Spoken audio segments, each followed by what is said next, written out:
اللہ سبحانہ و تعالیٰ جل وعلا سورہ الحجرات میں ارشاد فرماتا ہے کہ بے شک اہل ایمان آپس میں بھائی بھائی ہیں. بے شک اہل ایمان آپس میں بھائی بھائی ہے. یہ کون کہہ رہا ہے؟ یہ اللہ فرما رہا ہے.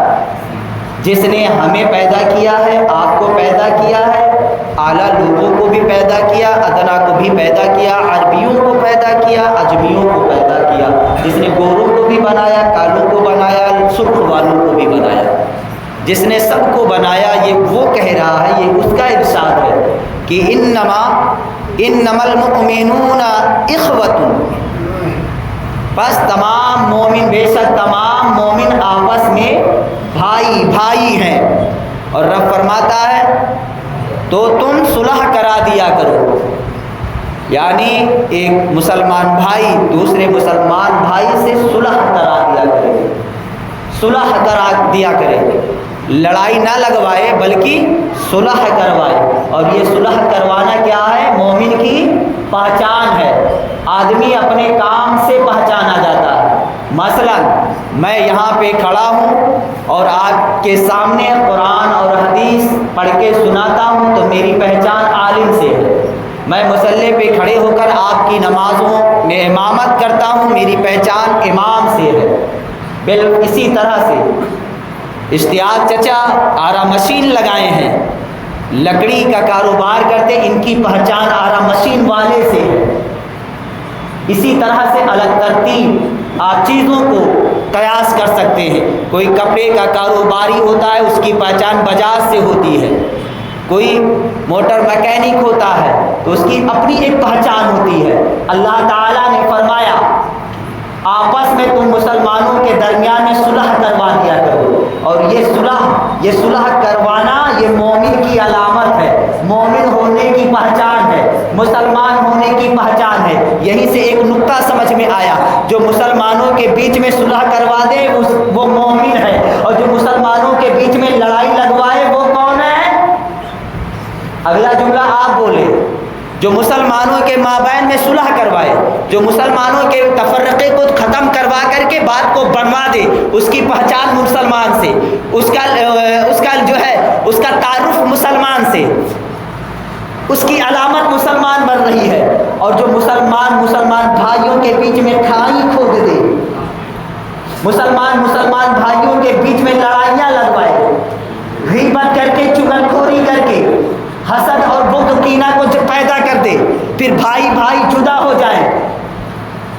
اس آیت کی روشنی میں آپ اس سے آگے بھی سوچ سکتے ہیں کہ اس کا اب یہ جو پہچان تعارف سماج میں آئے گا، کم سے کم یہ تو ہے کہ وہ مسلمان کے نام سے تو بالکل نہیں پہچانا جائے گا.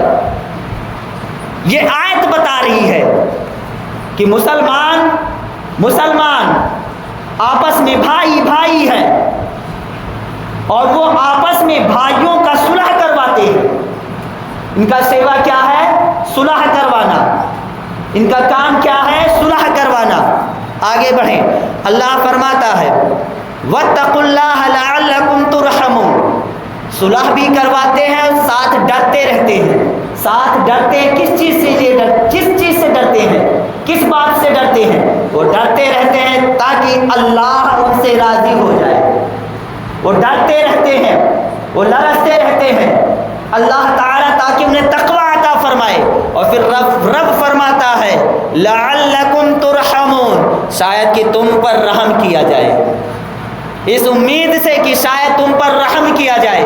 میرے عزیز ساتھیوں، اس آیت کریمہ کو ذہن میں محفوظ رکھیں اور ایک حدیث پاک لگے ہاتھ پہلے یہاں پہ سماعت کریں، پھر گفتگو کا آغاز کریں. حضرت سیدنا ابو ہریرہ رضی اللہ تعالیٰ عنہ سے یہ حدیث مروی ہے. اس حدیث کو حضرت امام مسلم نے روایت فرمایا ہے اور حدیث کی اس طرح سے ہے. حضرت ابو ہریرہ رضی اللہ تعالیٰ عنہ فرماتے ہیں کہ مدینے کے تاجدار ماوا و ملجا جناب احمد مصطفیٰ محمد مصطفیٰ ارواحنا فدا صلی اللہ تعالی وسلم نے ارشاد فرمایا المسلم اخو المسلم لا یظلموہ ولا یخذلوہ ولا یحقروہ. آقا فرماتے ہیں کہ مسلمان کا بھائی ہے.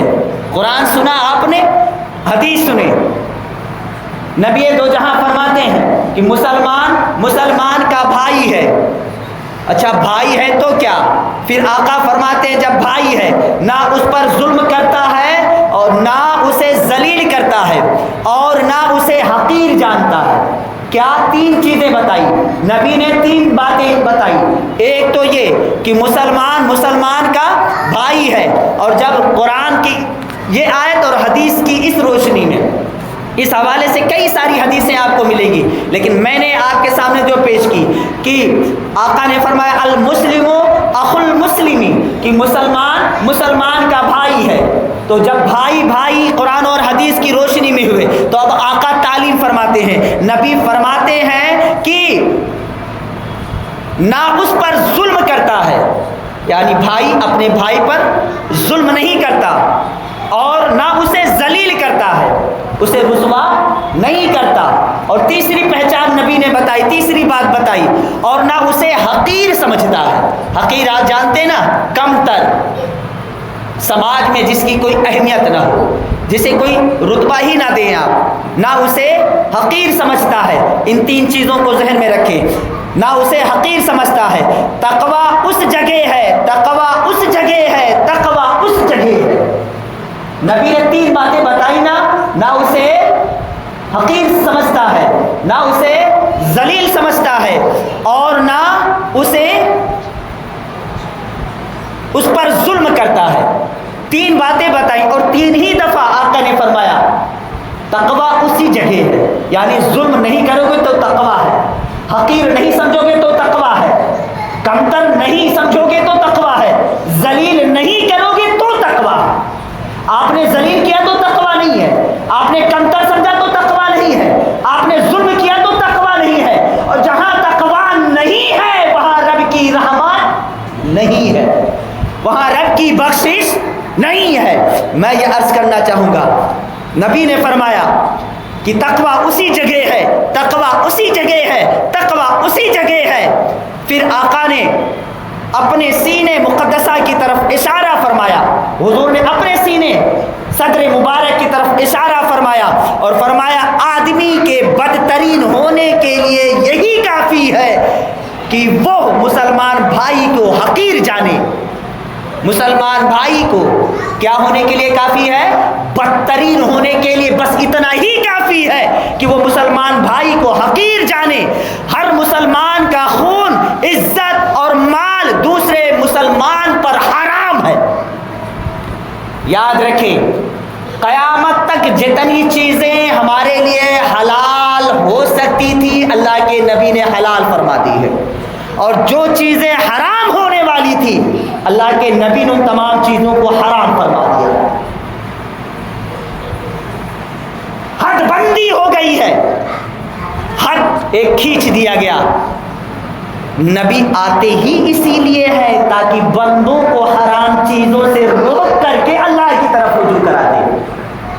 آج کے ٹائم میں بات جو نا احمق ٹائپ کے یہ کہتے ہیں کہ مولانا نے یہ حلال کروا لیا ہے، یہ حرام ہے تو مولانا نے یہ حلال کروا لیا ہے.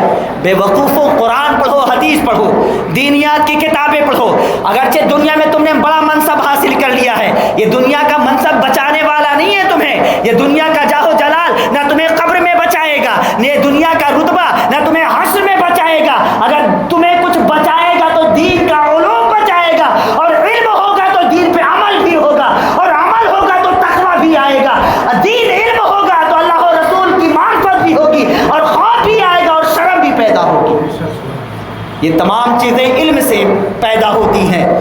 اگر شرم بے شرمی کو دیکھنا ہے، یہ مت کہنا کہ یہ MBBS ہے تو یہ بے شرم ہوا. اگر بے شرم ہے تو وہ MBBS نہیں ہے. بے غیرت بنا تو پڑھا لکھا نہیں ہے. پڑھا لکھا وہ ہے جو باغیرت ہو، باغیرت ہو، باغیرت بھی ہو اور پھر پڑھا لکھا ہو تو وہ سونے پہ سہاگا. میں عرض یہاں پہ یہ کرنا چاہوں گا کہ مزید تشریحات میں آپ کے سامنے رکھوں. ایک حدیث اور سنیں آپ. حضرت جندب بن عبداللہ رضی اللہ تعالی عنہ سے روایت ہے، فرماتے ہیں کہ رسول اللہ صلی اللہ تعالی وسلم نے ارشاد فرمایا، ایک آدمی نے کہا خدا کی قسم اللہ تعالیٰ فلاں شخص کی بخشش نہیں فرمائے گا۔ توجہ رکھیں ہماری طرف۔ ایک بندے نے کہا، ہوتے ہیں نا ہمارے سماج میں بعض نچڑے ٹائپ کے کچھ ہوتے ہیں جن کے اندر بغض اور حسد دونوں پایا جاتا ہے، اور قسمت سے وہ نماز بھی پڑھنے والے ہوتے ہیں، تو جلدی سے فتویٰ دے دیتے ہیں نا۔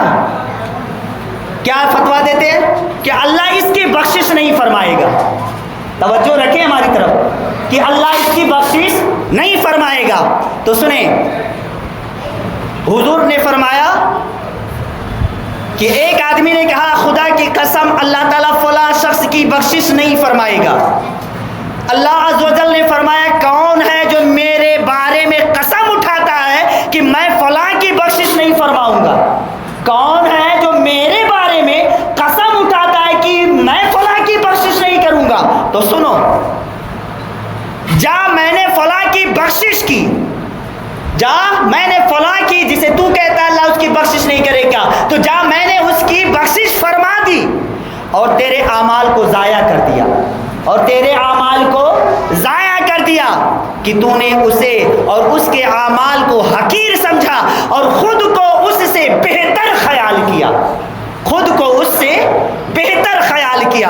عزیزان ملت اسلامیہ، گرامی وقار محترم احبہ، میرے دوستوں، میرے بھائیوں، لگے ہاتھ حضرت جابر بن عبداللہ کو کیسے چھوڑا جائے، ان کی بھی روایت سنیں آپ۔ وہ کہتے ہیں کہ ایام تشریق کے وسط میں، ایام تشریق جانتے ہیں نا، حج کے ٹائم میں 3 دن ہوتے ہیں نا، ایام تشریق کے 5 دن ہوتے ہیں نا، ایام تشریق کے، وہ حجۃ الوداع کا موقع تھا، حضور کا وہ آخری حج تھا۔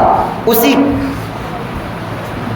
دور کی یہ حدیث ہے کہ حضرت جابر بن عبداللہ کہتے ہیں ایام تشریق کا وسط تھا، بیچ والا حصہ تھا، میں وسط میں خطبۃ الوداع دیا، آقا علیہ الصلوۃ والتسلیم نے آخری خطبہ فرمایا، اے لوگو، بے شک تمہارا پروردگار ایک ہے اور تمہارے باپ بھی ایک ہیں، یاد رکھو سوائے تقوی کے کسی عربی کو کسی اجمی پر، کسی اجمی کو کسی عربی پر، کسی سرخ رنگ والے کو کسی سیاہ رنگ والے پر، اور کسی سیاہ رنگ والے کو کسی سرخ رنگ والے پر کوئی فضیلت نہیں ہے، کوئی فضیلت نہیں ہے۔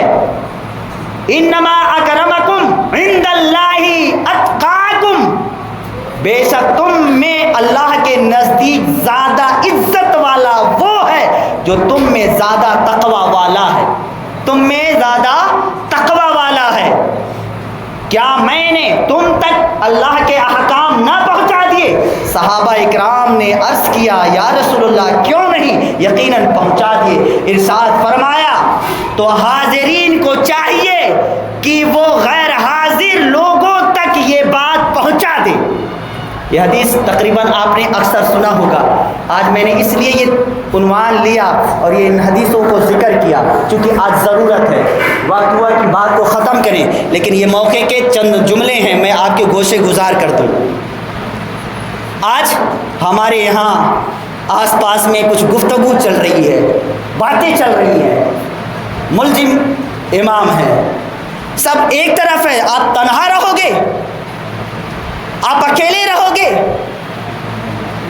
کچھ ہوتے ہیں یہ بھی کہا ہے، ان کانوں نے سنا ہے، تو میں ہر کسی کی بات کا جواب تو الگ الگ نہیں دے سکتا، لیکن ایک جگہ سے سب کی باتوں کا جواب دے سکتا ہوں، ایک جگہ سے سب کی باتوں کا جواب دے سکتا ہوں۔ تو یاد رکھیں، قرآن کی یہ آیت، یہ حدیث میں نے اسی لیے آپ کو پڑھ کے سنایا تاکہ دین کی باتیں آپ تک پہنچ جائے کہ مسلمان کے بھلا سوچے گا، اور جو برا سوچے پھر آپ سمجھ لیں کہ وہ منافق ہے کہ مسلمان ہے، اور ایک جو دین پر عمل کر رہا ہو کوشش وہ یہ کرے گا کہ اس کا بھائی بھی دیندار بنے، جسے دین کا ڈر ہو، دین کا خوف ہو، دین کی چاہت ہو، دین کا لگن ہو، جسے دین پیارا زیادہ ہو، وہ اپنے بھائی کو دین کی طرف بلائے گا۔ میرے بھائی آ دین کی طرف آ، اے میرے بھائی آ سنت رسول کی طرف آ، اور جسے دین سے بغض ہوگا، جسے دین کے تعلق سے جس کے سینے میں نفاق ہوگا، ہاں میں یہ کہوں کھلے الفاظوں میں رہوں یا آپ کے مصلی پہ نہ کھڑا ہونے پاؤں، آپ کی مسجد میں میری میں باتیں کر سکوں یا نہ کر سکوں، اس کا پرواہ نہیں ہے۔ ہم نے بار بار اس باتوں کو رکھا ہے اور بے باکی کے ساتھ رکھتا ہوں، چونکہ یہ دی ہوئی زندگی خدا کی ہے اور یہ جو سانسیں چل رہی ہیں مصطفیٰ کی عطا ہے۔ کون دیتا ہے؟ دینے کو منہ چاہیے، دینے والا ہے سچا ہمارا نبی۔ میں مومن ہوں، اس لیے ببانگے دوہل کوشش کرتا ہوں آپ دین کی طرف آئیں، آپ دین کو مانیں، آپ دین پڑھیں، آپ دین سمجھیں۔ آپ نے پڑھا نہیں تو کم سے کم آپ نے مجھے مصلی پہ کھڑا کیا ہے، تو جو دین پڑھ کے بتا رہا ہوں اسے آپ سنیں۔ عمل نہیں کرنا ہے تو چونچے کو بند رکھو، گھر میں بیٹھو، چونچ بند رکھو، گھر میں بیٹھو، لیکن دین پر زبانیں دراز مت کرو۔ عمل نہیں کرنا ہے، میں آپ کی کلائی نہیں پکڑنے جا رہا ہوں، باتیں دین کی نہیں ماننی ہے، میں آپ کے پیر میں رسی نہیں ڈال رہا ہوں۔ آپ بھی آزاد ہیں، میں بھی آزاد ہوں۔ آپ ہمیں دعوت دیں یا نہ دیں، میں کبھی آپ سے شکایت نہیں کروں گا، کبھی کسی سے نہیں کہتا۔ آپ سے کیوں کہوں گا؟ کس لیے کہوں گا؟ آپ نے مجھے یہاں پہ کھڑا کیا ہے، یہ نہیں کہ صرف اتنا بھی نہیں دیتے کہ اس سے میری زندگی گزر رہی ہے، اور ہمیں چاہیے بھی نہیں اتنا کہ جس سے میں آپ کی ہاں میں ہاں ملانا شروع کر دوں۔ آپ سفید کو سیاہ کہیں تو میں سیاہ کہوں، آپ سیاہ کو سفید کہیں تو میں اسے سفید کہوں، اور پھر امید رکھیں کہ میں نے آپ کو رکھا ہے۔ میرے عزیز ساتھیوں، ہم نے دین اپنایا ہے، ہم نے دین کو مانا ہے۔ آپ کو ضرورت ہے تو دین کو مانو، اور دین کو یہ کہو کہ آپ کی حاجت ہے، ہماری حاجت ہے، تو یہ دین اسلام ہے۔ اللہ جس کے دلوں میں سے نقش کرے گا وہ اس پر عمل کرے گا۔ ہم یہ کہیں کہ ہماری پیشانی جھکے گی تو دین کی عظمت ہوگی، دین پر عمل ہوگا، ایسا نہیں ہے۔ نہیں ماننا تو آپ کو نہ مانو، نہیں پسند ہے دین تو مت پسند کرو، یہ تمہاری مرضی ہے، لیکن میں یہ ضرور کہوں گا کہ لوگوں نے اسلام اپنایا کیوں؟ عمل نہیں کرنا تھا تو دین مانا کیوں؟ اور جب مانے ہو تو عمل کیوں نہیں کرتے؟ تمہیں معلوم ہے، تم اچھی طرح سے جانتے ہو کہ عزت صرف دین میں ہے، ناموری دین میں ہے، پہچان دین میں ہے، سخاوت دین میں ہے، اور اس سے ہٹے تو نہ نام باقی ہے، نام تو نام نشان تک باقی نہیں ہے۔ اسلام کو ترک کیا، دین چھوڑا، اجی اچھے بے نشاں ہو گئے۔ ہم اور آپ کیا کچھ نہیں، کچھ یہ بھی کہتے ہیں کہ شادی زندگی میں ہمیشہ نہیں ہوتی، ایک ہی دفعہ ہوتی ہے۔ معاذ اللہ، صحیح ہے کہ سنت رسول ایک دفعہ ہم ادا کریں گے ہندوستان میں، یہاں رواج نہیں ہے، دین کا حکم اس سے الگ ہے، لیکن یہاں رواج نہیں ہے۔ بقول آپ کے یہ بات تسلیم کرنے کے کہیں نہ کہیں حد تک لائق ہے کہ چلو شادی ایک ہی دفعہ ہے، کیونکہ میں بھی اسی مرحلے میں ہوں، تائید کروں گا، صحیح بھی ہے، انکار کی کوئی صورت بھی نہیں، بھاگنے کی کوئی گنجائش نہیں، لیکن اس کا یہ مطلب ہوگا کہ سراسر آپ اللہ اور اس کے رسول کی مخالفت کریں گے؟ کیا اس کا یہ مطلب نکلتا ہے کہیں سے؟ اگر آپ نے یہی مزاج بنا رکھا ہے تو آج یہ محمد عمر جسے آپ اپنے امام بنا کے رکھے ہو، آپ کو ایک تازیانہ حدیث سناتا ہے، پھر مجھے یہاں پہ آنے دینا یا مت آنے دینا فرق نہیں پڑتا میرے بھائی، اللہ نے زندگی دی ہے تو وہ روزی بھی دے گا۔ حدیث شریف سنیں، درود پاک پیش کریں، اللہم صلی علی سیدنا و نبینا مولانا محمد بارک وسلم، صلاۃ و سلام علیک یا رسول اللہ۔ سنیں بڑی تیزی کے ساتھ، حضرت سیدنا عبادہ بن صامت رضی اللہ تعالی عنہ سے یہ حدیث مروی ہے، کہتے ہیں کہ رسول مقبول صلی اللہ تعالی وسلم سے مروی ہے کہ آقا نے فرمایا اس ذات کریمہ کی قسم جس کے ید قدرت میں میری جان ہے۔ نبی قسم کھا کے فرما رہے، سنو تم اپنی قسموں پہ بڑا اعتبار رکھتے ہو کہ تم نے قسم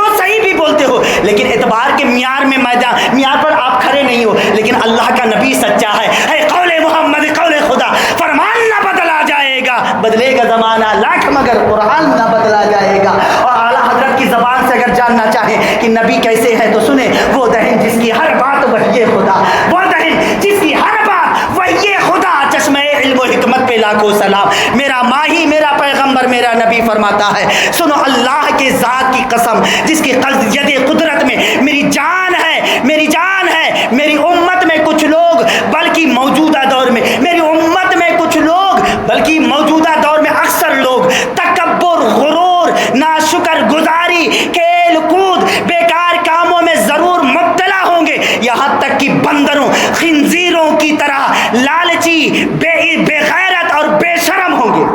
اللہ اکبر، اللہ اکبر، لالچی، بے غیرت، بے شرم ہوں گے، کیونکہ اللہ کے حرام فرمودہ کو حلال ٹھہرائیں گے زندگی میں ایک ہی دفعہ، اللہ کے حرام کردہ کو حلال ٹھہرائیں گے۔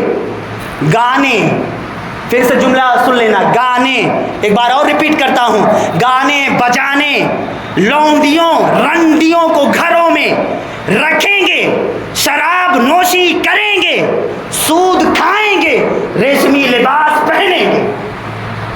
ایک بار میں ریپیٹ کر دیتا ہوں، میں آپ کا 8-9 منٹ زیادہ لے لیا، معذرت ہے، لیکن ضرورت ہے مجھے بولنا، اور میں یہ آخری جملہ صرف کر رہا ہوں، پھر سے سنیں، گانے بجانے والی لونڈیوں رنڈیوں کو، مسلمان ہیں آپ، حدیث کو ذہن میں رکھیں، اور آپ کا فریضہ ہے، نبی نے یہ فریضہ دیا ہے، یہ ذمہ داری کون دیا ہے؟ نبی نے دیا۔ کب؟ حجۃ الوداع کے موقع پر ہر آنے والے کو نبی نے کہا جو یہاں موجود ہیں، وہ جو یہاں موجود نہیں ہیں ان تک باتیں پہنچا دیں۔ آج تک یہ سلسلہ جاری ہے، ہر جاننے والا نہ جاننے والے کو بتا رہا ہے، اور یہ ذمہ داری یہاں سے کھڑے ہو کے میں بھی نبھا رہا ہوں۔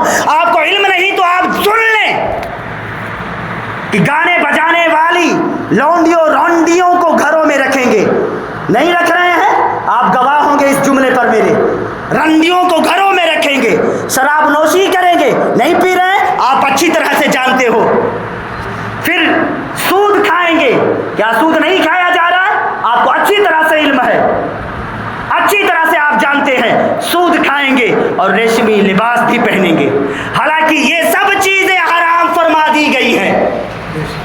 کیا؟ گانا بجانا حرام ہے، حرام، کون کہہ رہا ہے؟ نبی کہہ رہے ہیں۔ ابھی بھی کچھ باقی ہے آپ کے لیے، ابھی بھی کچھ باقی ہے آپ کے لیے میرے عزیز ساتھیوں، محترم احبا، انہیں چند الفاظوں کے ساتھ کسی مومن بھائی کی دل آزاری ہوئی ہو تو میں اس کی دہلیز پہ معافی مانگوں گا، اور معافی کی خواہش بھی رکھتا ہوں، اور اگر غلط جملے نکلے ہوں تو اللہ کی جناب میں دعا کرتا ہوں، استغفر اللہ ربی من کل ذنب واتوب الیہ، اشہد ان لا الہ الا اللہ وحدہ لا شریک لہ ونشہد ان محمدا عبدہ ورسولہ، وما توفیقی الا باللہ۔ السلام علیکم ورحمۃ اللہ۔